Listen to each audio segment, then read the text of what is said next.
मेरी विचार यात्रा का जो गद्य खंड है उसका पहला शीर्षक है कुशल कर्म का सुंदर फल। कुशल कर्म का सुंदर फल। यह लेख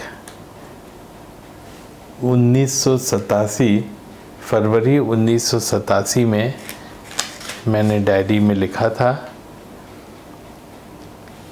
इसका जो मुख्य अंश है वह यह है कि जो कर्म हमारे हिस्से में आए हैं, जो प्रोफेशन हमारे हिस्से में आया है, जो पारिवारिक जिम्मेदारियां हमारे हिस्से में आई हैं, जो कुछ भी हम कर रहे हैं, किया है या करेंगे, उस सब के पीछे बस एक ही उद्देश्य है कि कर्म के द्वारा हमें अपनी वासनाएं क्षय करना है।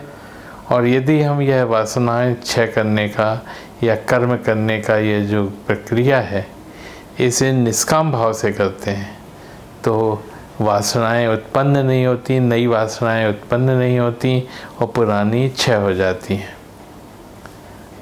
यह पूरे जीवन का एक ही उद्देश्य है कि हमारे अंदर जो वासनाएं संग्रहित हैं, जिसे हम कारण शरीर कहते हैं, वो धीरे धीरे क्षय हों और नई वासनाएं ना बने।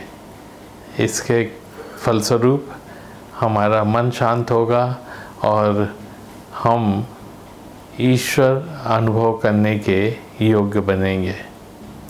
होता यह है कि हम कर्म को या तो आजीविका का साधन समझकर करते हैं, या ये हमारे अंदर विचार आता है कि ये जो हम कर्म कर रहे हैं यह दूसरे को इसका फ़ायदा मिलेगा।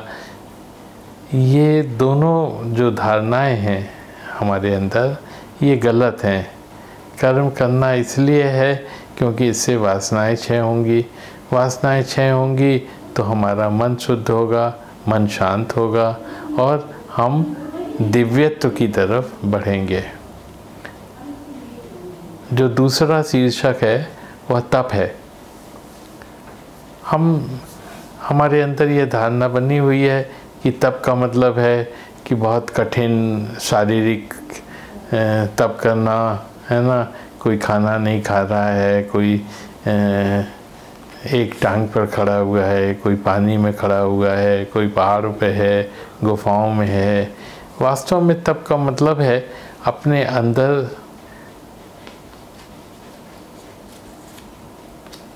की शक्ति को संचित करना और उसे हमारे जीवन के उद्देश्य की तरफ लगाना। जो हमारे यहाँ प्रतिकूल अनुकूल जो परिस्थितियाँ आए उनको फेस करें और सद्गुणों की तरफ हम बढ़ते रहें, अपनी कमजोरियों से छुटकारा पाएं। यह मेन हमारा यही तप है। तीसरा शीर्षक है आधार। आधार का जो मतलब है नींव। कोई भी बिल्डिंग होती है उसकी नींव अंदर छुपी होती, दिखाई नहीं देती, पर पूरी बिल्डिंग का जो शक्ति है, जो उसकी स्ट्रेंथ है, वह उसी नींव पर निर्भर करती है। इसी तरह मानवीय जो व्यक्तित्व है वह हमारे अंदर जो गुण हैं, सद्गुण हैं, जो हमारी विचारों की जो क्लैरिटी है, निर्मलता है, उस पर हमारा पूरा व्यक्तित्व टिका रहता है। इसलिए हमें यदि अपने व्यक्तित्व को निखारना है तो हमारे अंदर इन सद्गुणों का होना, विचारों में उत्कृष्टता होना, ये आवश्यक है। चौथा शीर्षक है स्वार्थी बनो। वास्तव में तो हम सब अपने स्वार्थ के लिए ही काम करते हैं, पर हम कभी विचार नहीं करते कि जिस स्वार्थ के लिए हम काम कर रहे हैं अपने लिए, वास्तव में हमें अपने अंदर जो सद्गुण लाने हैं वह भी हमारे अपने हित के लिए हैं, और हम उनकी जगह कोई दूसरे चीज़ें करते रहते हैं और हम समझते हैं कि इससे हमारा फ़ायदा होगा, हमारा फ़ायदा होगा। वास्तव में सद्गुणों को अपनाना यही सबसे बड़ा हमारा स्वार्थ है, और उन्हीं से हमारा हित होने वाला है। जो 5वां शीर्षक है वह पर्वतारोहण है। पर्वतारोहण का मतलब जब हम किसी ऊंचाई पर चढ़ना चाहते हैं तो हमें एक आधार पहले स्थापित करना पड़ता है, उसमें रस्सी बांधना पड़ता है, और फिर उस रस्सी के सहारे हम अपने लक्ष्य तक पहुंचते हैं। यह जो आध्यात्मिक हमारी चढ़ाई है, उसके लिए भी हमें पहले अपने को ईश्वर के प्रति पूरी तरह से अपने को बांधना पड़ता है, और फिर धीरे धीरे धीरे धीरे अपने अंदर का परिष्करण करते हुए, अपने अंदर सद्गुणों को लाते हुए और हमें ऊपर चढ़ना पड़ता है।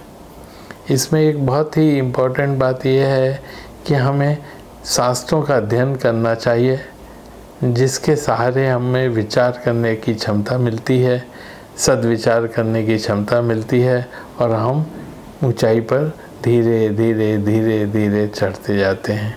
यही पर्वतारोहण है। पर्वतारोहण में पहाड़ पे जो चढ़ते हैं, वैसे ही यह आध्यात्मिक हमारी यात्रा है, इसमें भी हमें ऊंचाई की तरफ जाना है। हरि ओम।